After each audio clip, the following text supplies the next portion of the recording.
Theresa May is going to today attend her first European Council meeting as Prime Minister of the UK, with the migrant crisis, of course, high on the agenda, following the arrival this week of refugee children to the UK from the camp in Calais. Our chief correspondent Richard Gaisford is there for us this morning. Morning, Richard. So questions being raised over the ages of these children. The Home Office has said that the call for dental checks is unethical.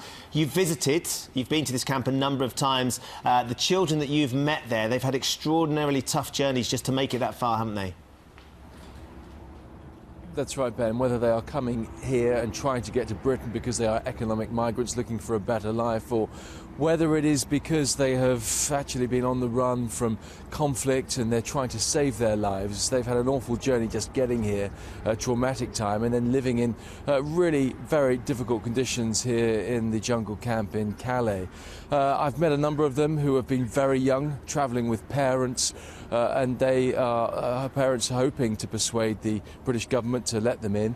And then, of course, you've got those young people travelling by themselves, the so-called unaccompanied minors under the age of 18. Now, some of them you can see, yes, they are most definitely children, some in their early teens, others, though, getting towards the age of 18. And at that point, sometimes it is difficult to tell just how old they are. But when you think that they have been living the most unbelievable lives, they've had to grow up very quickly, sometimes that would also perhaps screw your judgment on that particular issue.